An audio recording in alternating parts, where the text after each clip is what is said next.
आपले जे माइक्स आहेत ते ऑफ करावेत, म्हणजे सगळ्यांना जे काही आपण बोलतोय ते व्यवस्थित ऐकू येईल. त्याच्यानंतर आपला हा जो कार्यक्रम आहे हा रेकॉर्ड होतो. त्याच्यामुळं जर तुम्ही कॅमेरा ऑन करताय तर ते युट्यूबला दिसण्याची शक्यता आहे. त्याच्यामुळं ज्यांना असं वाटत असेल की आपण दिसायला नकोय त्यांनी कॅमेरा ऑफ ठेवले तरी चालतील. जसं आता आपल्याला सगळ्यांना माहिती आहे की आपण हेमोफिलिया लीगल सेल हे जे कार्यक्रम आपण घेतोय हे मागच्या जवळपास 1 वर्षापासून घेतोय. सो आपण वेगवेगळ्या विषयांवर जे काही कायदेविषयक इश्यूज आहेत, जे काही आपले हेमोफिलिक बांधव आहेत त्यांचं आपण जे काही लीगल सेल थ्रू जेवढी काही मदत होण्याची शक्यता आहे किंवा जे आपले हेमोफिलिक आहेत ते सगळे मिळून आपण हा लीगल सेल चालवतो, ज्याच्यामध्ये आपण जे काही लीगल इश्यूज आहेत, लीगल प्रॉब्लेम आहेत, वेगवेगळ्या अधिकार आहेत, या अधिकारासंदर्भात आपण जे काही वर्षभरामध्ये मागच्या कार्यक्रम घेतलेले आहेत किंवा तुम्हाला जे काही कार्यक्रमा संदर्भामध्ये बोलायचं असेल, काही मांडायचं असेल, की जे काही लीगल सेल आपण एका वर्षापासून चालू केलेला आहे त्या लीगल सेलमुळे जर तुमचा काही फायदा झाला असेल, जर तुम्हाला काही वेगळी माहिती मिळाली असेल तर तीही तुम्ही इथे शेअर करू शकता. काही शिकायला मिळालेलं असेल. सो सगळ्यात सुरुवातीला आपण जे काही मागच्या वर्षभरामध्ये जे काही आपण कार्यक्रम घेतलेत किंवा आपण मागच्या वर्षभरामध्ये काय काय केलं याचा एक छोटासा रिपोर्ट आहे, तो रिपोर्ट घेऊयात. त्याच्यानंतर तुम्ही तुमचे जे काही ओपिनियन आहेत की हेमोफिलिया लीगल सेल कशासाठी स्टॅब्लिश झालं होतं किंवा त्याच्यासाठी आपल्याला काय काय गोष्टी कळाल्या किंवा जे काही तुमचे अनुभव असतील ते तुम्ही सगळ्यांसोबत शेअर करू शकता. सो मला असं वाटतं की आपण आता जे काही मागच्या वर्षी आपण 1 वर्ष झालेलं आहे त्या वर्षामध्ये कुठले कुठले प्रोग्राम घेतलेत, काय काय त्याच्यामध्ये आपण डिस्कस केलं हे एकदा बघून घेऊयात. चालेल?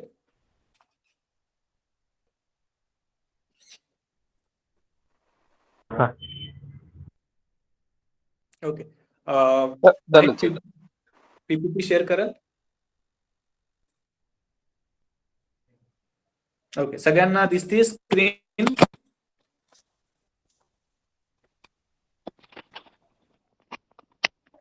हो स्क्रीन दिसते सगळ्यांना?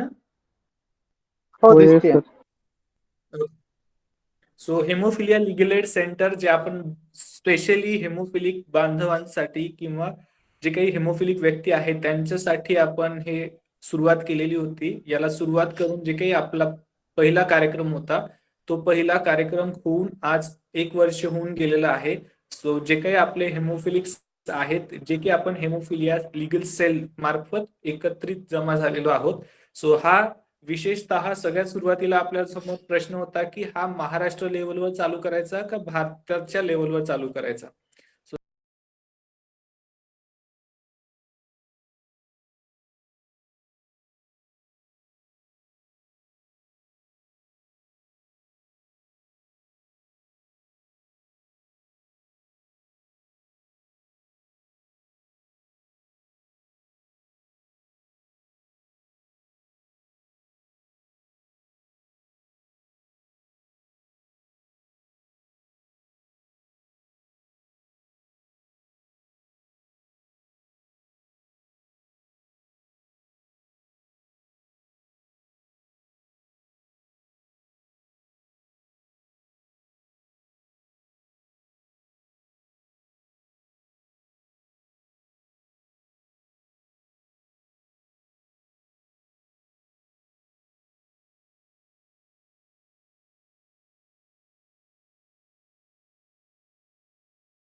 आपण युट्यूबला अपलोड केला त्याला 140 लोकांनी बघितलेला आहे.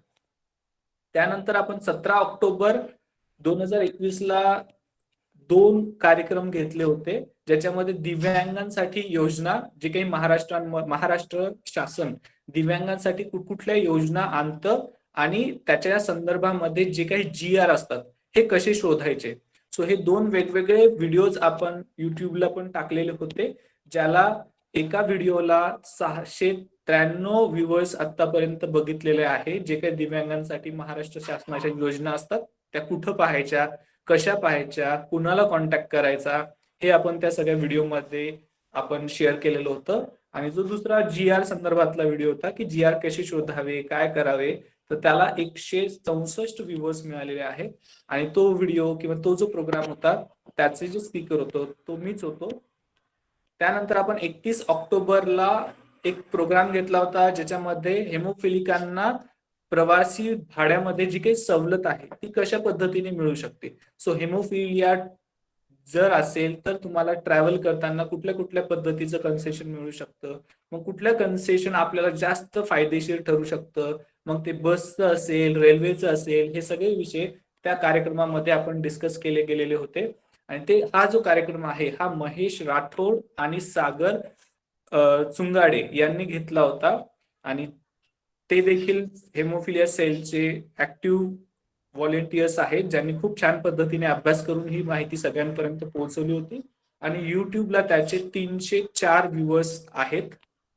त्यानंतर आपण 28 नोव्हेंबरला ESIC म्हणून एक स्कीम आहे, ज्याच्यामध्ये गरीब ग्रामीण योजना आपण ज्याला म्हणतो, कर्मचारी राज्य विमा आणि गरीब ग्रामीण योजना, याच्या अंतर्गत आपल्याला फॅक्टर कसं मिळू शकतं हे आपण त्याच्यामध्ये डिस्कस केलं गेलेलं होतं की कशा पद्धतीने आपल्याला जर फॅक्टर अवेलेबल होत नसेल तर आपण या स्कीम अंतर्गत आपल्याला फॅक्टर मिळू शकतं. आणि हा जो प्रोग्राम आहे हा प्रोग्राम ऍडव्होकेट महेश टाक आणि नीता मॅम यांनी हा कंडक्ट केलेला होता.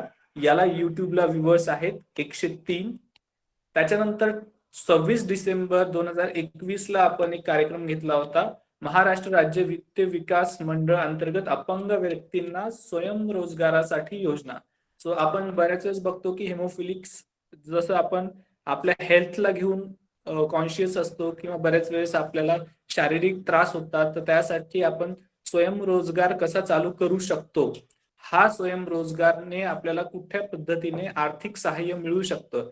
तर हे जे आपले एक व्हॉलेंटियर आहेत प्रवीण महाजन, जे की खूप ऍक्टिव्ह आहेत हेमोफिलिया लीगल सेलमध्ये, आणि त्यांनी ही सगळी माहिती खूप सविस्तरपणे आणि एकदम विशिष्ट पद्धतीने सगळ्यांना सांगितलेली होती. तर आतापर्यंत जेवढेही आपले हेमोफिलिया लीगल सेलमध्ये युट्यूबवर अपलोड झालेले व्हिडिओज आहेत त्याच्यापैकी सगळ्यात हायेस्ट व्ह्यूअर्स हे या व्हिडिओला मिळालेले आहेत. पवन महाजनच्या 2118 लोकांनी तो व्हिडिओ बघितलेला आहे आणि त्याचा लाभ त्यांना मिळालेला आहे. Mahesh, next slide.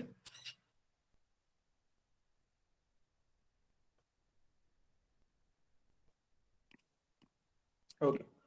त्यानंतर 31 जानेवारी 2022 ला आपण बऱ्याच जे काही हेमोफिलिक्स होते त्यांची अशी डिमांड होती की आपण जे काही MPSC UPSC आहे त्यामध्ये हेमोफिलिया व्यक्तींचे जे काही रिझर्वेशन आहे ते आहे नाही आहे, मग घ्यायचं तर कसं घ्यायचं, घ्यायचं नाही तर कसं नाही घ्यायचं, काय करायचं, हे सगळे जे प्रश्न होते ते प्रश्न आपण सोडवण्याचा प्रयत्न केला. ज्याच्यामध्ये स्पीकर होते, मीच त्याच्यामध्ये स्पीकर होतो. आणि तो व्हिडिओ ज्यावेळेस आपण युट्यूबला अपलोड केला त्यावेळेस त्याला 256 व्ह्यूअर्स आतापर्यंत ते व्हिडिओ पाहून त्यांनी त्याचा लाभ घेतलेला आहे. त्यानंतर फेब्रुवारी 27 ला आपण दुसरा एक विषय घेतला होता जो की खूप नवीन होता. आतापर्यंत आपण जर बघितला तर हा विषय खूप ठिकाणी डिस्कस केले गेलेला नाहीये. हेमोफिलिया आणि विवाह कायदेशीर दृष्टिकोन. ज्यावेळेस लग्न करताना ऍज अन हेमोफिलिक काय काय गोष्टी आपण विचारात घेतल्या पाहिजे, काय काय कायदेशीर प्रॉब्लेम आपण ज्यावेळेस काही गोष्टी लपवून करतो तर काय काय गोष्टी समोर येऊ शकतात, काय काय गोष्टी समोरून आपल्याला अडचणीत आणू शकतात. तर ह्या सगळ्या गोष्टी आपण या सेशनमध्ये डिस्कस केल्या होत्या आणि याचे जे स्पीकर होते ते ऍडव्होकेट महेश टाक होते. आणि हा ज्यावेळेस आपण युट्यूबला अपलोड केला त्यावेळेस 237 लोकांनी आतापर्यंत तो व्हिडिओ बघितलाय आणि त्याच्यामधून माहिती मिळवलेली आहे. त्यानंतर आपण मार्च 29, 2022 ला अजून एक प्रोग्राम घेतला होता ज्याच्यामध्ये हेमोफिलिया आणि सामाजिक भेदभाव. ज्यावेळेस आपण एखाद्या कंपनीमध्ये असतो, आपण सामाजिकरित्या काम करत असतो, त्यावेळेस जर लोकांना माहीत झालं की हेमोफिलिया आहे, तर वेगळ्या पद्धतीने आपल्याला ट्रीट केलं जातं समाजामध्ये, घरामध्ये, बऱ्याच वेळेस आपल्या फ्रेंड सर्कलमध्ये. तर बऱ्याच वेळेस याच्यामध्ये आपल्या अधिकारांचं उल्लंघन होतं आणि ज्यावेळेस आपल्याला शारीरिक किंवा मानसिक त्रास होतो त्यावेळेस आपण कशा पद्धतीने कंप्लेंट करू शकतो हे आपण या व्हिडिओमध्ये डिस्कस केलं गेलेलं होतं. सो हा व्हिडिओ ज्यावेळेस आपण अपलोड केला त्यावेळेस 80 पेक्षा जास्त लोकांनी हा व्हिडिओ बघून त्याच्यामधून ज्ञान प्राप्त केलं. त्यानंतर जून 26, 2022 ला आपण शिक्षणासाठी कर्ज योजना, जे काही अपंग व्यक्ती असतात त्यांना शिक्षणासाठी किंवा आपल्याला जे काही लोन घ्यायचं असतं एज्युकेशन लोन, ते कशा पद्धतीनं घ्यायचं, काय काय अप्लाय करायचं, कुठला अर्ज भरायचा, कुणाकडे द्यायचा, हे सगळं जे आहे ते आपले व्हॉलेंटियर पवन महाजन यांनी खूप सुंदर पद्धतीने सगळ्यांना समजून सांगितले होते. आणि हा व्हिडिओ ज्यावेळेस अपलोड झाला त्यावेळेस 172 लोकांनी ते व्हिडिओ बघून त्या जे काही योजना आहेत त्या योजनांना अप्लाय करण्याचा प्रयत्न केला. आणि हे व्हिडिओ आपण ज्यावेळेस अपलोड करतो त्यावेळेस ज्या ज्या व्यक्तींनी ह्या विषयांवर अभ्यास केलेला आहे त्यांचा फोन नंबर आपण सगळ्यांसोबत शेअर करतो. त्यानंतर पवनला देखील खूप सारे फोन आलेले होते की कशा पद्धतीने एज्युकेशन लोन घेता येईल, कशा पद्धतीने नाही, आणि खूप लोकांना याचा फायदा झाला. खूप लोकांचे एज्युकेशन लोन पण पास झाले. त्यानंतर काही छोट्या छोट्या गोष्टी आहेत ज्या मी शेअर करतो ज्या की आपल्यासाठी खूप महत्वाच्या आहेत as a legal cell team. So जी काही लिगल सेलची आपली टीम आहे ही खरं तर सगळ्यांचं अचिव्हमेंट आहे. हे जे आपलं एक टीम वर्क आहे, ही सगळ्या टीमचं एका वर्षामध्ये जे काही काम केलंय आपण त्याचं आउटपुट आहे. सो आपण जे काही युट्यूब चॅनल खोललेलं आहे त्याचे आपल्याकडे सध्या 211 सबस्क्रायबर्स आहेत. म्हणजे 211 मेंबर ऑलरेडी त्या युट्यूब चॅनलचे आहेत. त्याच्यानंतर आपण जे काही हेमोफिलियासाठी व्हॉट्सअप ग्रुप तयार केलेले आहेत त्या व्हॉट्सअप ग्रुपमध्ये ऑलमोस्ट 278 लोक आपल्याशी कनेक्ट झालेले आहेत संपूर्ण महाराष्ट्रामधून. सो आपण सगळ्या महाराष्ट्रामध्ये ही सगळी माहिती पोहोचवण्यासाठी वेगवेगळ्या माध्यमांचा वापर करतो, कारण की आपण आपले सगळेजण घरी बसूनच ह्या सगळ्या गोष्टींचा अवेअरनेस करतो. सो आपली आतापर्यंत कुठलीही फिजिकल मीटिंग झालेली नाही. आतापर्यंत जे काही झालेलं आहे ते आपण सगळं ऑनलाईन पद्धतीने करण्यात आलेलं आहे किंवा करण्याचा प्रयत्न आपण केलेला आहे, जे की सगळ्यांना सगळ्या ठिकाणी आपण गावाखेड्यांमध्ये पोहोचण्यासाठी हे पॉवरफुल साधन आहे किंवा आपण असं म्हणू शकतो की मीडियम आहे. त्याच्यामुळे आपण या पद्धतीचा अवलंब करू शकतो. त्यानंतर आपण जर बघितलं तर आपण ऑलमोस्ट आपल्या फोन कॉल थ्रू किंवा मेसेजेस थ्रू जसे सगळ्यांचे नंबर सगळीकडे पोहोचले तसे आपण 250 ते 270 हे अंदाजे आकडा आहे, जे की आपण एक मागच्या 3-4 दिवसामध्ये सगळ्या व्हॉलंटियर्सला घेऊन आपण कलेक्ट करण्यात आलेला आहे. सो 250 ते 270 लोकांना आपण फोनवर संपर्क साधून मेसेज थ्रू त्यांना जी काही कायदेशीर मदत आहे किंवा कायदेविषयक मदत असेल, मग ती बस कन्सेशन साठी असेल, डिसेबिलिटी संदर्भामध्ये असेल, UDID कार्ड संदर्भामध्ये असेल, लोन संदर्भामध्ये असेल, विवाह संबंधामध्ये असेल, सो या कुठल्याही पद्धतीचे जे काही आपले व्हॉलंटियर्स आहेत त्यांनी ऑलमोस्ट डायरेक्टली 250 ते 270 लोकांची डायरेक्टली संपर्क साधून त्यांचा इश्यू सॉल्व्ह करण्याचा प्रयत्न केलेला आहे. त्याच्यानंतर आपण जे काही सगळ्या माध्यमातून जर आपण बघितलं, आपलं युट्यूब चॅनल असेल, आपली डायरेक्ट मीटिंग असेल किंवा आपण वेगवेगळ्या माध्यमातून लोकांशी कनेक्ट होतो, हे जर सगळं आपण बघितलं तर ऑलमोस्ट मोर दॅन किंवा 2,500पेक्षा जास्त लोकांपर्यंत आपण सध्या पोहोचलेलो आहोत एका वर्षामध्ये, की त्यांना त्यांच्या अधिकारासंदर्भात माहिती झालेली. So next slide. त्यानंतर आपण एक छोटासा सर्वे केला होता की आपला लीगल सेल जो आहे तो लीगल सेल कुठपर्यंत पोहोचलेला आहे.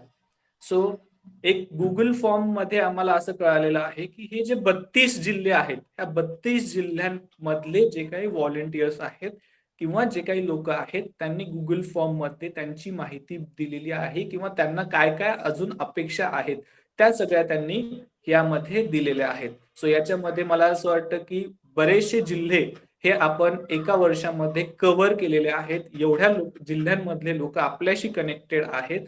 सो ही खूप मोठी अचीवमेंट आहे, जे काही हिमोफिलिया लिगल सेलची टीम आहे, जे काही व्हॉलेंटियर्स आहेत ह्या सगळ्यांसाठी.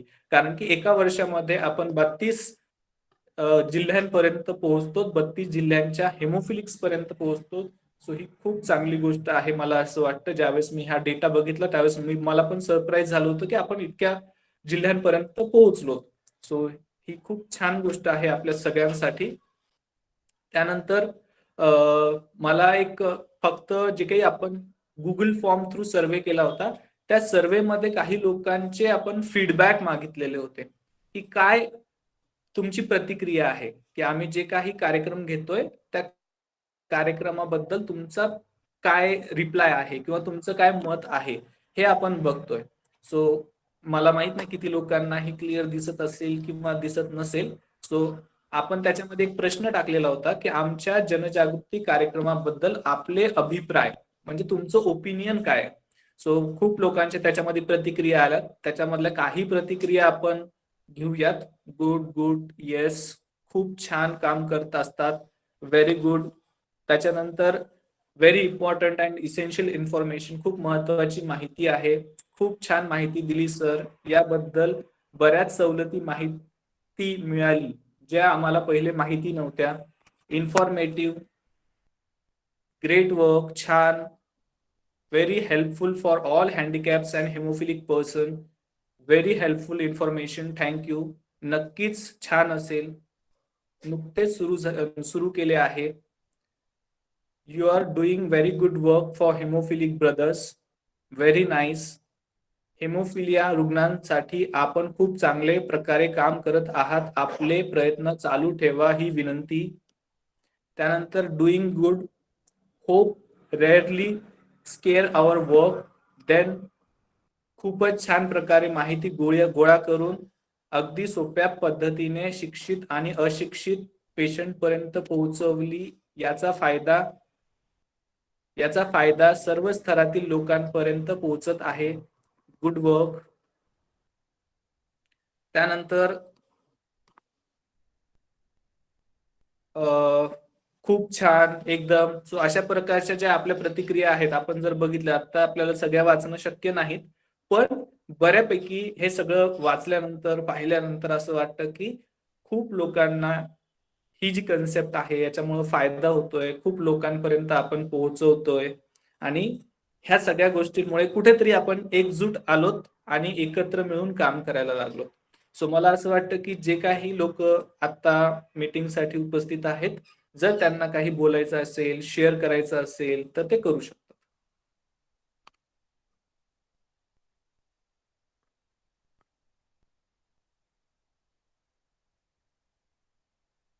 बोलायचंय कुणाला, काही काही शेअर करायचंय करू शकता. As a volunteer, as a haemophilic, as a आपल्याला जी काही माहिती मिळाली, आपली जी काही प्रतिक्रिया असेल ती आपण कळवू शकतो. सर मला बोलायचं आहे. बोला. मी प्रशांत चौधरी. मी ॲज अ हिमोफिलिया लिगल सेलचं व्हॉलेंटियर म्हणून काम करत आहे आणि मी प्रोग्राम घेतला होता एक UDID कसं काढायचं आणि डिसेबिलिटी सर्टिफिकेट कशा प्रकारे काढता येईल आणि त्यामध्ये म्हणजे कोणते आपल्याला प्रश्न येतात किंवा कोणत्या समस्या येतात याबद्दल मी एक वेबिनार घेतलेला होता. तर लिगल सेलशी जुळल्यानंतर मला असा अनुभव आला की खूपशा पेशंटना याबद्दल सामान्य गोष्टींबद्दल अनुभव नाही आणि त्यांना खूपशा गोष्टी माहिती नाही. ज्यावेळेस हा प्रोग्राम झाला त्यानंतर मला खूपसे कॉल येणे सुरू झाले की त्यांच्या समस्या काय होतात, कारण की प्रत्येक जिल्ह्याचं वेगवेगळं सिस्टीम आहे. मला पण त्यानंतर माहिती झालं की या जिल्ह्यामध्ये अशा प्रकारे डिसेबिलिटी करतात किंवा त्यांना दुसरे फॉर्मॅट लागतात. अशा प्रकारच्या नवीन नवीन गोष्टी माहिती झाल्या. त्या जिल्ह्यांमधले डिसॅबिलिटी डेजची माहिती झाली की कोणत्या दिवशी त्यांना जावं लागते. जसं की मोठ्या शहरांमध्ये त्यांना सर्व दिवस अवेलेबल असतात, परंतु जे जिल्हे लहान आहेत त्यांना फक्त बुधवार दिवस हा असतो डिसॅबिलिटीसाठी. आणि डॉक्टर्स पण तिथे कोणत्या कोणत्या गोष्टी चेक करतात ह्या पण आम्हाला नवीन नवीन माहिती झाल्या. आणि आता पण काही लोक आमच्यासोबत कनेक्टेड आहेत, माझ्यासोबत कनेक्टेड आहेत. त्यांना कोणतं काही प्रॉब्लेम आला तरी ते आमच्याशी शेअर करतात. आणि मला पण शिकायला मिळालं लिगल सेलतर्फे की कोणते GR कसे काय वापरावे आणि आणखी त्याबद्दल माहिती कशी काढता येईल. त्यावेळेस मी ज्यावेळेस प्रोग्राम घेतला होता त्यावेळेस माझ्याकडे लिमिटेड सोर्सेस होते, पण त्यानंतर आणखी माझं नॉलेज वाढून आणखी त्यामध्ये भर पडली. आणि नंतर पण मग त्यांनी ज्यांचे प्रश्न आले त्यामध्ये मी आणखी त्या वेबिनारमध्ये नसलेली माहिती सुद्धा मी पुरवलेली आहे परस्पर. तो खूप चांगला अनुभव होता, कारण की नवीन उपक्रम होता आणि आम्ही कधी पण एकमेकांशी फिजिकली भेटलेले नाही आहोत, तरी पण एवढं चांगलं बॉन्डिंग होतं आमच्यामध्ये, म्हणजे आहे आता पण. आणि असं एक पूर्ण फॅमिली टाईप म्हणता येईल किंवा एक कर्म काय म्हणतात सहकारी जे असतात त्या प्रकारे आम्ही काम केलेलं आहे आतापर्यंत. आणि खरं म्हणजे जे हिमोफिलिक बांधव आहेत त्यांनी खूप चांगला प्रतिसाद दिला आहे आमच्या या प्रयत्नांना. So thank you everyone. आणि हेच होतं माझं की खूप चांगला अनुभव मिळाला आहे मला. So thank you. आणि थँक्यू सुमित आणि महेश सर की त्यांनी हा उपक्रम सुरू केला, कारण की खूपशा लोकांना यातून खूप काही शिकायला मिळालं. So thank you sir. Thank you so much Prashant. आपण बऱ्याचशा गोष्टी माहीत असतात, माहीत नसतात, आपण बऱ्याचशा गोष्टी शिकत असतो. तर हाच आपला प्रवास आहे आणि आता फक्त 1 वर्ष झालंय. सो मला असं वाटतं की आपण लवकरात लवकर जेवढ्या काही समस्या आहेत त्या समस्या सॉल्व्ह करण्याचा आपण नक्कीच प्रयत्न करूयात. अजून कोणाला काही बोलायचं असेल तर बोलू शकता.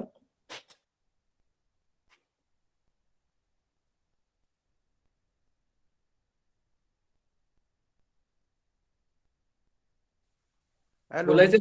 हा बोला.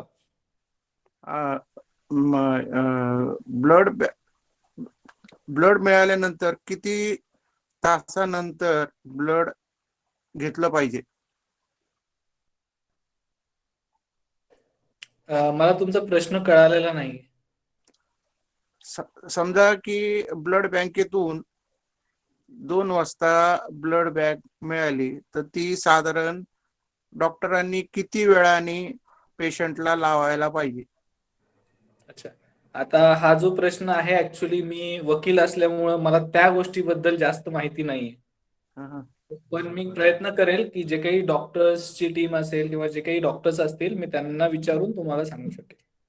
दुसरी गोष्ट की ग्रामीण भागामध्ये जे छोटे छोटे दवाखाने आहेत, तर त्यांना हिमोफिलिया बद्दल परिपत्रक आपण दिलेले आहे का? ओके, आता हेच काम आपल्याला करायचं इथून पुढे.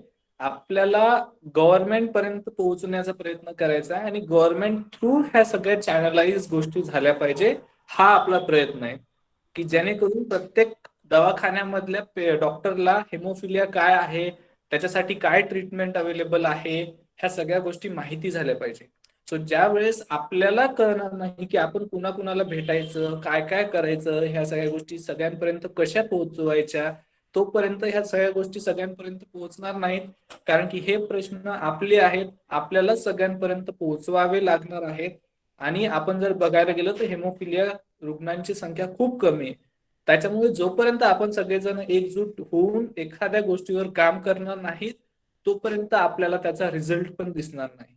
मग आपण जसं बघतोय की हेमोफिलिया लिगल एड सेंटर जे आहे हे चालू होऊन 1 वर्ष झालेलं आहे. पण या 1 वर्षामध्ये जसं मी काही विषयांवर काम केलेलं होतं ज्याच्यामध्ये डिसेबिलिटी सर्टिफिकेट होतं, UPSC MPSC अशा सारखे विषय होते, किंवा जे काही हिंसाचार होतो हेमोफिलिया माहिती झाल्यानंतर, मग तो शारीरिक असो किंवा मानसिक असो, या संदर्भामध्ये किती लोकांना प्रॉब्लेम येतात आणि त्याच्यावर काय करायचं हे त्यांना कळत नाही. पण आता हळूहळू हे कळायला लागलेलं आहे की आपण काय केलं पाहिजे, कुठं भेटलं पाहिजे, कुणाला भेटलं पाहिजे, असं झालं तर काय करायचं. सो हा अवेअरनेस ज्यावेळेस आपल्याला येईल त्यावेळेस आपण दुसऱ्यांपर्यंत पोहोचू शकू.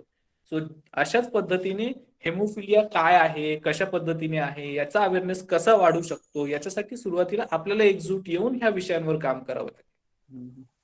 सर, याचे लेखी परिपत्रक आपल्याला कुठं मिळू शकतील? लेखी परिपत्रक असं आपल्याला कुठंच मिळू शकणार नाही की हेमोफिलिया काय आहे किंवा काय नाहीये.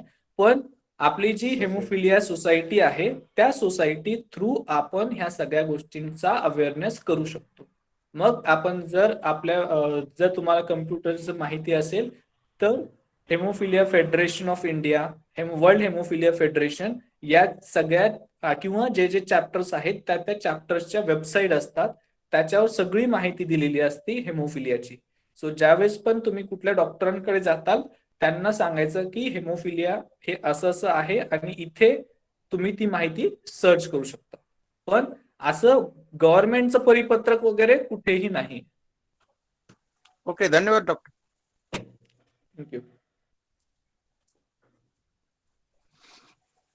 अजून कोणाला काही बोलायचंय हेमोफिलिया लिगल सेल बद्दल? जर तुम्हाला काही त्याचा फायदा झालाय, नुकसान झालंय, का टाइम वेस्ट झालाय, जे काय असेल, किंवा ऍज अ व्हॉलेंटियर तुम्हाला काय काय शिकायला मिळालं? महेश?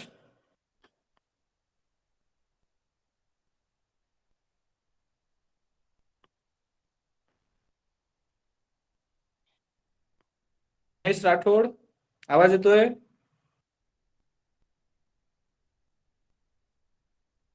हा, येतोय सर.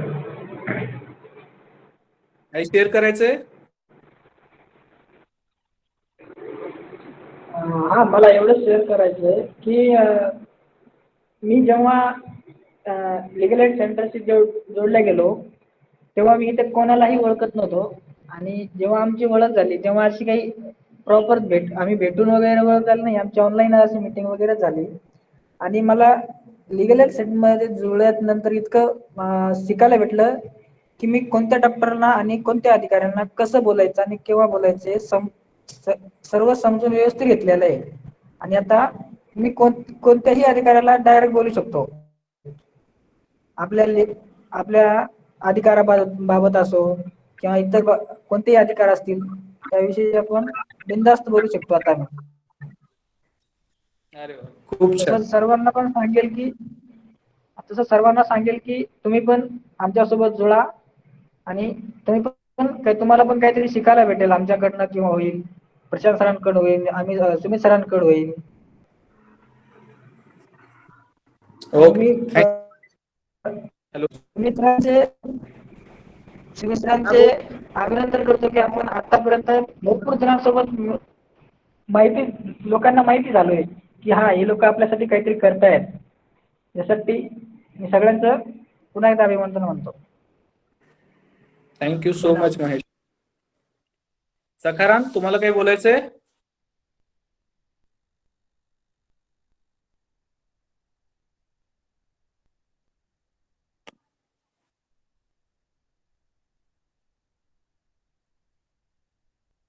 हॅलो सखाराम, आवाज येतोय?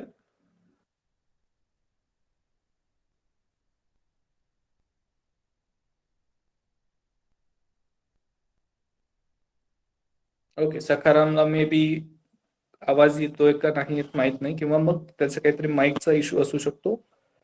ओके, अजून कोणाला काही बोलायचं असेल तर बोलू शकता.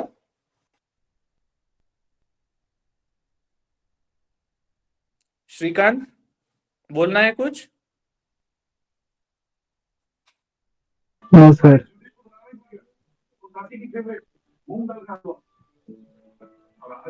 हेलो. हाँ बोलो श्रीकांत. नहीं, मुझे कुछ नहीं बोल रहा है. एक्चुअली अभी जितने मीटिंग हुआ है उसमें से तो मैं 2-3 मीटिंग अटेंड किया हूँ. उससे ज्यादा कहीं मीटिंग अटेंड कर नहीं पाया मेरा. ओके, क्या लगा? जॉब कि अच्छी लगी, नहीं लगी? मीटिंग तो अच्छी लगी, ऐसा कुछ भी नहीं. मुझे भी काफी कुछ फिर मालूम पड़ा जैसा यूडीआई डिसेबिलिटी कार्ड और इस सब के बारे में। तो मुझे इसके बारे में कुछ पता नहीं था पहले। Okay, thank you. ओके।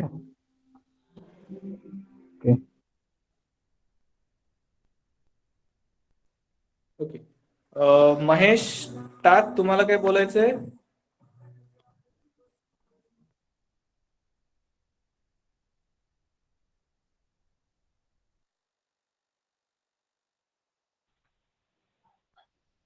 ठीक आहे, चलो हे. बंद आहे सगळे. ठीक, चलो झालं. सर तुमचा नंबर सांगा ना. नमस्कार सगळ्यांना, मी महेश टाक. आम्ही सुरुवात केली त्यावेळेस त्यावेळेस आणि लगेच पहिल्या मीटिंग नंतर आम्हाला बरेच जण मिळाले. तर हेच सगळ्या व्हॉलेंटिअरचे खूप खूप आभार. यांच्या सगळ्या गोष्टी स्वतःहून करण्याबाबत आणि स्वतःहून पुढाकार घेण्याबाबत सगळ्या गोष्टी अशा पटपट होत गेल्या की 1 वर्ष कसं झालं हे आम्हाला कळालंच नाही.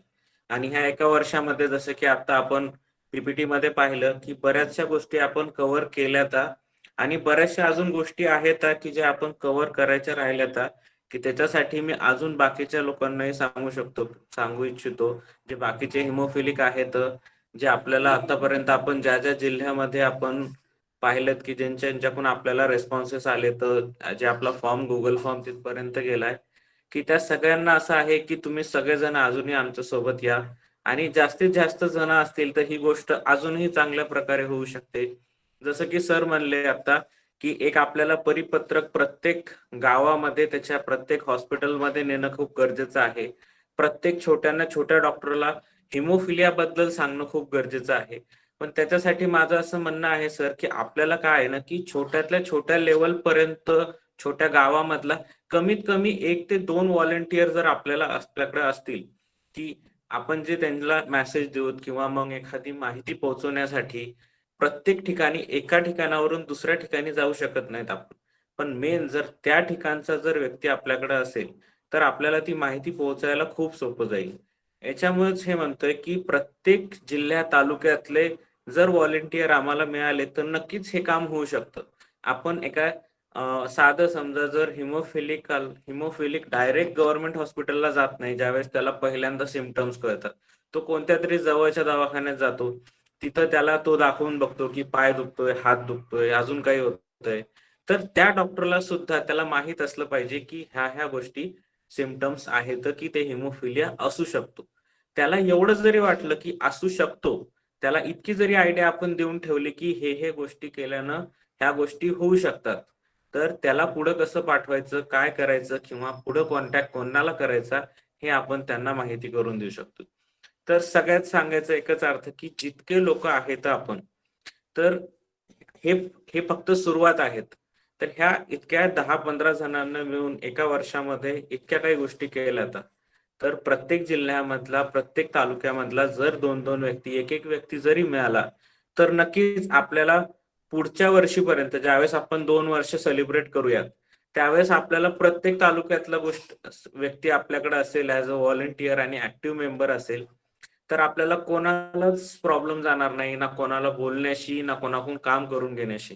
जसे की आता महेश बोलले की त्यांना आता कोणालाच कसं बोलायचं, काय बोलायचं, कोणाकडून कसं काम करून घ्यायचं, सर्टिफिकेट बद्दल कोणाला बोलायचं, कन्सेशन फॉर्म बद्दल कोणाला बोलायचं, लोन बाबतीत बोलायचं असेल तर कसं, व्यवसाय चालू करायचा असेल तर कसं, ह्या सगळ्या गोष्टी त्यांना 1 वर्षामध्ये सगळ्याची आयडिया येऊन गेलेली आहे. तर माझं असं म्हणणं आहे की आपणही काय होतो की एखाद्या वेळेमध्ये आपणही या गोष्टीमध्ये पडणार आहोत. आपल्यालाही कुठेतरी प्रवास करायचा आहे, आपल्यालाही कोणतं तरी दुकान चालू करायचंय, आपल्यालाही कुठं लोन घ्यायचंय. तर आपणही या गोष्टी आपण स्वतःहून इथं येऊन जर जाणून घेत असाल, माहिती काढत असाल आपल्या जिल्ह्यामध्ये काय प्रोसिजर आहे, तर ते नक्कीच फायद्याचं ठरणार आहे. तर माझं ह्या 1 वर्षाच्या याच्यावर एकच म्हणणं आहे की तुम्ही आता जितके जण आहोत तितके जास्तीत जास्त हे मेसेज स्प्रेड करा की आपल्याला लीगल टीमला ह्याची गरज नाहीये की लीगल एड सेल आहे याचा अर्थ असा नाही की कोणीतरी वकीलच असावं किंवा त्या संबंधीच असावं. साधे पेशंट, त्यांचे नातेवाईक कोणीही असेल की जे काम करायचे इच्छुक असतील, तुम्हाला जरुरी नाही की ह्या सगळ्या गोष्टी माहिती असाव्याच. आणि एखाद्या प्रॉब्लेम झाल्यानंतरच तुम्हाला तो सोल्युशन मिळावं. पण काही गोष्टी अशा असतात की तुम्हाला एखादी गोष्ट टाळण्यासाठी की उद्या चालून ही गोष्ट आपल्यासोबत नाही झाली पाहिजे, याच्यासाठीच तुम्ही पहिले काय शिकू शकता. तर तुम्ही आधीच गोष्टी आमच्या सोबत राहून, आता आम्ही पण हिमोफिलिक आहे, तर सुमित सर ऍडव्होकेट आहे, तर ते पण हिमोफिलिक आहे, मी ऍडव्होकेट आहे, मी पण हिमोफिलिक आहे. तर आम्ही तुम्हाला पहिलेच त्या गोष्टीला कसं दूर राहायचं किंवा त्या गोष्टीमध्ये कसं फसायचं नाही हे सांगू शकतो. प्लस आपल्याला होणारे फायदे असतील तर ते फायदा कसा करून घ्यायचा हे झालं.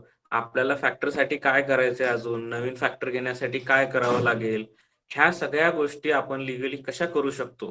याच्यासाठी जास्तीत जास्त जण आम्हाला, अजूनही मी म्हणतो की आम्ही कधी तुम्ही फोन केला हे केलं तर आम्ही इथंच अवेलेबल आहोत. आम्ही खूप जणांचे प्रॉब्लेम याच्या आधी पण सॉल्व्ह केले तर वर्षभरामध्ये असं. तर तुम्ही जास्तीत जास्त लोकांपर्यंत पोहोचवा की आपल्याला सोल्युशन पाहिजे. हिमोफिलियाला त्रास झाल्यानंतर हिमोफिलिया आहे असं नको व्हायला. ज्यावेळेस आपल्याला त्रास होत नाही त्यावेळेस आपल्याला हिमोफिलिया बद्दल विचार करणं गरजेचं आहे. याच्यासाठी सांगतोय की व्हॉलेंटिअरची खूप गरज आहे आम्हाला. तुम्ही जितके जास्त व्हॉलेंटिअर ऍक्टिव्ह मेंबर्स आम्हाला मिळतील तर खूप चांगलं होईल.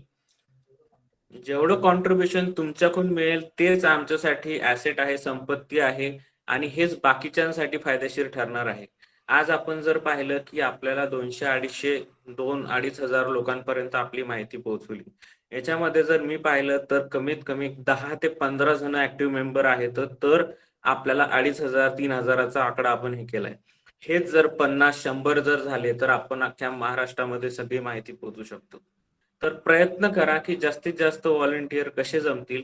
इच्छा स्वतःहून काढा की आपल्याला करायचंच आहे. जास्त टाइम द्यावा लागत नाही, वेळ द्यावा लागत नाही, काही नाही. आपल्याला फक्त एखादी गोष्ट डिस्कस करावी लागते आणि ती गोष्ट मी सांगतो की काय करायचंय काय नाही, ती गोष्ट पुढे कशी न्यायची, आपण काय इफेक्टिव्ह करू शकतो, म्हणजे आतापर्यंत जे कोणी करू शकलं नाही ते आपण कसं करणार, हे आपण आपल्या चर्चेमधून उत्तर शोधतो. त्याच्यामुळे तुमचंही मत तेवढंच महत्वाचं आहे जेवढं की आम्हाला आहे, आमचं आहे. सगळ्यांना एकच आव्हान आहे की जास्तीत जास्त व्हॉलंटियर आम्हाला गरजेचे आहेत. तर तुम्ही प्लीज ऍक्टिव्हली आमच्या सोबत पार्टिसिपेट करा आणि नेक्स्ट इयर आपण सगळ्यांना दाखवून देऊ की लिगल एड सेंटर नंतर की यांना मागच्या वर्षी नंतर ह्या वर्षी जास्त कार्यक्रम घेऊन जास्त जनजागृती करून तालुक्या लेवलला पोहोचलोत आहे. आज आपण फक्त पीपीटीवर पाहतो की आपल्याकडे 32-33 जे काही जिल्हे आहेत तितके झालेत. पुढच्या वेळेस आपल्याला हे झालं पाहिजे की प्रत्येक जिल्ह्यामध्ये तालुक्यांपर्यंत आपण कुठं कुठं पोहोचलोय आणि तिथले मेंबर्स सुद्धा आपल्याकडे किती ऍक्टिव्ह आहेत. असं जसं की सरांना सांगितलं ते एक उदाहरण आहे की आपल्याला प्रत्येक साध्या, आता आपण एखाद्या क्लिनिकमध्ये गेलं तर तिथं छोटे आता कोविडचे आपल्याला सिमटम्सचे पोस्टर दिसतात, तसं तिथं हिमोफिलियाचं पोस्टर लागलं पाहिजे. हे आपण ध्येय धरून चालूया आपल्या लिगल एड सेंटर कडून की जनजागृती कशी करायची, तर त्याच्यासाठी आपण पुढे जाऊया. ठीक आहे, okay, thank you.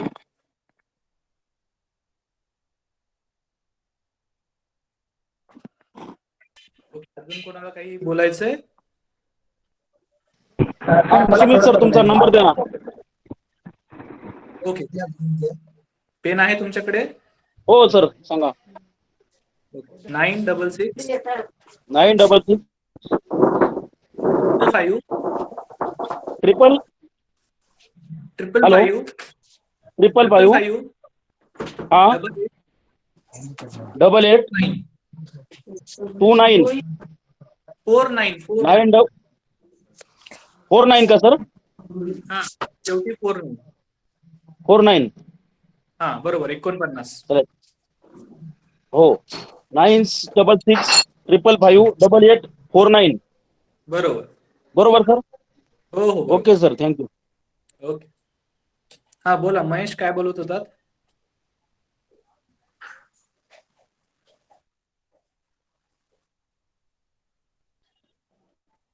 Hello Mahesh Rathod, बोलत होतात काही?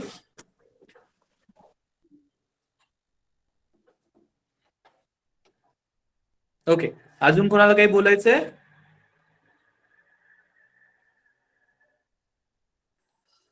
जॉब के बारे में बताओ. ओके, सुभाष शिर्के. आपको क्या सवाल है, आप पूछ सकते हो अनम्यूट करके। अभी जॉब के बारे में क्या बताना है ये मेरे को नहीं समझ में आ रहा है कि आपको एग्जैक्टली क्या चाहिए।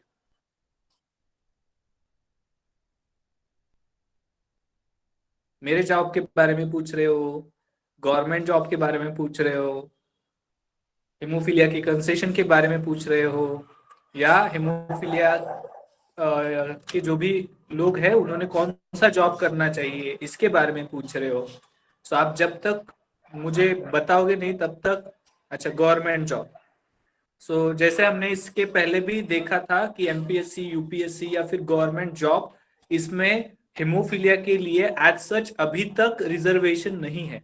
लेकिन अगर आपके पास लोकोमोटर डिसेबिलिटी सर्टिफिकेट है तो आप उसके लिए अप्लाई कर सकते हो। लेकिन आपके पास सिर्फ हेमोफीलिया का डिसेबिलिटी सर्टिफिकेट है तो आपको अभी तक तो गवर्नमेंट जॉब में रिजर्वेशन नहीं मिल सकता। इसके लिए हम कोशिश कर रहे हैं, हो सकता है जल्दी से जल्दी अब हम सब अगर एक साथ मिलकर कोशिश करें तो हेमोफीलिया के जो भी पेशेंट्स है, जो भी लोग हैं, उनको भी गवर्नमेंट जॉब में कंसेशन मिल सकता है। इसके लिए सुप्रीम कोर्ट में एक ऑलरेडी केस भी चालू है और हम भी अपनी तरफ से पूरी कोशिश कर रहे हैं।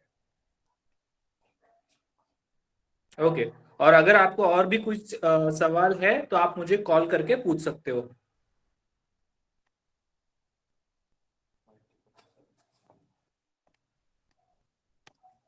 ओके, शुभम राउतचा एक प्रश्न है कि मल्टीपल डिसेबिलिटी जैसे हमने एक सेशन में भी देखा था कि मल्टीपल डिसेबिलिटी के दो डेफिनेशन है अंडर राइट ऑफ पर्सन विद डिसेबिलिटी एक्ट में, जिसमें एक तो मल्टीपल डिसेबिलिटी का डेफिनेशन ये है कि जिसमें बताया गया है कि एक से ज्यादा अगर डिसेबिलिटी होती है तो उसे मल्टीपल डिसेबिलिटी कहते हैं। और बहुत बार हम अगर गवर्नमेंट जॉब का फॉर्म भरते हैं तब गवर्नमेंट जॉब का फॉर्म भरते समय वहां पे एक ऑप्शन होता है मल्टीपल डिसेबिलिटी। लेकिन जो भी गवर्नमेंट फॉर्म में मल्टीपल डिसेबिलिटी लिखा हुआ होता है वो सिर्फ बेंचमार्क डिसेबिलिटी में जो भी डिसेबिलिटीज मेंशन है वो एक से ज्यादा हुई तो ही उसे मल्टीपल डिसेबिलिटी कह सकते हैं। फॉर एग्जाम्पल, मेरे को लोकोमोटर डिसेबिलिटी भी है। फॉर एग्जाम्पल, मेरे जॉइंट्स खराब है और मुझे कम दिखता है, या फिर मुझे सुनाई नहीं देता, या फिर मैं बोल नहीं सकता। ये दोनों अगर मिक्स दोनों भी है तब वो मल्टीपल डिसेबिलिटी में आता है, जो कि गवर्नमेंट जॉब के लिए होता है। और एक जो डेफिनेशन है जैसे मैंने पहले बताया कि एक से ज्यादा है तो, लेकिन जॉब के पर्पज से जो भी बेंचमार्क डिसेबिलिटी है वही मल्टीपल डिसेबिलिटी में कंसीडर होगा। क्लियर हुआ शुभम?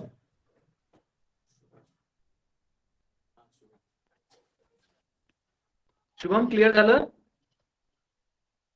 ओके, अजून कोणाला काही प्रश्न आहेत, बोलायचंय? ओके, सो आय होप जे काही आपण एक वर्षभरामध्ये काम केलं, खरं तर मला अपेक्षा ही नव्हती की एवढे सगळे व्हॉलेंटियर्स एकत्र येतील, सगळेजण मनाने एवढं काम करतील, प्रत्येक कार्यक्रमासाठी प्रयत्न करतील। मागच्या 1-2 महिन्यापासून माझं खूप बिझी शेड्यूल होतं, त्याच्यामुळे आपण ऍक्टिव्हली जर बघायला गेलं पॅसिव्हली सगळे काम करत होते। प्रत्येकाला फोन येत होते, प्रत्येक जण त्या फोनवर त्या जे काही हेमोफिलिक आहेत त्यांचं समाधान करत होतं। पण आपण जसं बघितलं की जनरल अवेअरनेस प्रोग्राम हे आपण एक महिन्यामध्ये काहीतरी एक राहिलेला आहे आपल्याला, 1 का 2 महिन्यामध्ये, तर तो आपण घेऊ शकतो नाही डायरेक्टली। पण आपण इथून पुढे पण मला असं वाटतं की जी काही आपली टीम आहे ती अशाच पद्धतीने स्ट्रॉंग करूयात।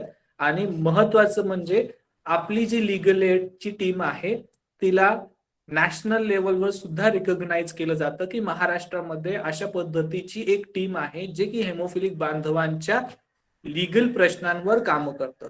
कारण की एक आपल्याला सगळं माहिती आहे की कायदा काय करू शकतो, तर कायदा काहीही करू शकतो। फक्त कायदा आपल्याला कळायला पाहिजे आणि कायदा सगळ्यांपर्यंत पोहोचायला पाहिजे।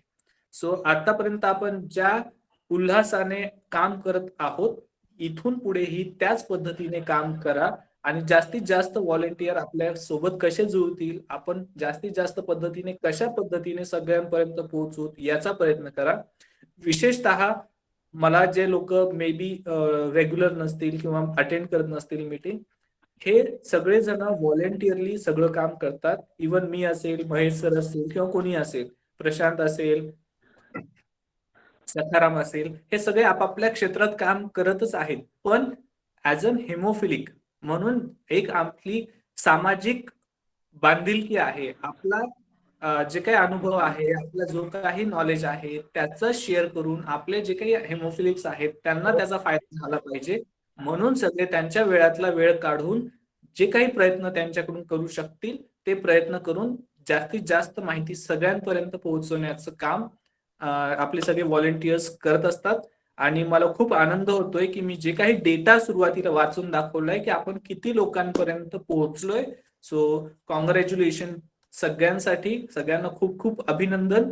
आणि जे लोक फक्त कार्यक्रम अटेंड करतायत आणि माहिती मिळवतायत त्यांचंही खूप खूप अभिनंदन, कारण की तुमच्याशिवाय कुठलीच माहिती सगळ्यांपर्यंत पोहोचत नाही. आपल्याला बऱ्याच वेळेस असं वाटतं की फक्त व्हॉलेंटियर्सच माहिती शेअर करतात, पण जे लोक कार्यक्रम अटेंड करतात ते सुद्धा त्यांच्या सर्कलमध्ये ही माहिती शेअर करत असतात. सो त्यांचं देखील अभिनंदन. आणि मी अपेक्षा करतो की आपले जे काही समस्या आहेत त्या लवकरात लवकर सोडवून आपण जितक्या लवकरात लवकर लीगल सेल बंद करू तेवढं माझं, कारण की लीगल सेल जेवढ्या जास्त चालेल तेवढ्या समस्या आपल्या तेवढ्या दिवस टिकतील. पण आपल्याला ह्या सगळ्या समस्या मिटवायच्यात, म्हणजे कुठल्याही हेमोफिलिकला कुठलाही त्रास नसला पाहिजे. त्यावेळेस आपलं काम पूर्ण होईल असं मला वाटतं. थँक्यू सो मच एव्हरीवन की तुम्ही जे काही एका वर्षापासून आपल्याला सगळ्यांना सपोर्ट केलाय, सगळ्यांचे कार्यक्रम ऐकलेत, सगळ्या मीटिंग्स अटेंड केल्या आहेत, मीटिंगसाठी प्रयत्न केलेत. Thank you so much. अजून कोणाला काही बोलायचं? Hello sir. हा बोला शुभम. मी माझं नाही का मल्टिपल डिसॅबिलिटीचं सर्टिफिकेट होतं. एक हिमोफिलिया आणि एक लोकोमोटर डिसॅबिलिटी म्हणून. पण ते तर ते 28% होतं. बरोबर, पण ते जॉब साठी कामी नाही आहेत, कारण की जॉब साठी तुम्हाला दोन्ही मग डिसेबिलिटी. नाही का सर, तुम्ही मला सांगितलं नव्हतं का? हॅलो, हा बोला बोला. तुम्ही मला सांगितलं नव्हतं का की त्या जिल्हा रुग्णालयात जाऊन चौकशी कर म्हणून? हो बरोबर, सांगितलं होतं मी तर मी तुम्हाला. तिथे गेलतो रिन्यूसाठी. हम्म. मी त्यांना म्हणलं माझ्याकडं म्हणजे माझ्याकडून एक चूक झाली, ते फॅक्टर लेवल 7.8चा रिपोर्ट गेलता. माझ्याकडे लेस दॅन 1%चा पण होता. त्याच्यामुळे मला कमी आलतं. आणि पुन्हा ओके. माझा जॉईंट पण खराब आहे एक. अच्छा. तर मी त्यांना दोन्ही पण सांगितलं, लेस दॅन 1%चा पण रिपोर्ट दिला आणि जॉईंट बद्दल पण माहिती सांगितली. तर ते टाकेल आता रिन्यू करायला. ओके चालेल. बघा काय होतंय तर, आणि जर काय अडचण आली तर फोन करा. हा ओके सर. ओके चलो, थँक्यू सो मच. अशाच पद्धतीने आपण काम करत राहूयात. सगळ्यांना पुढील वाटचालीसाठी शुभेच्छा. थँक्यू. कार्यक्रम संपला असं आपण डिक्लेअर करू.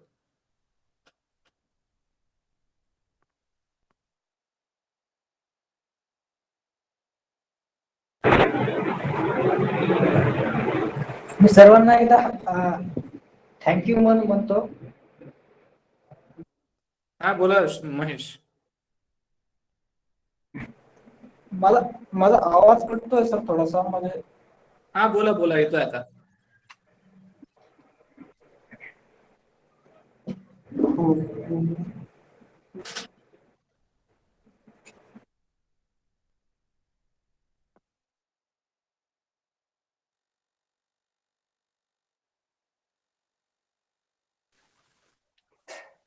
हॅलो.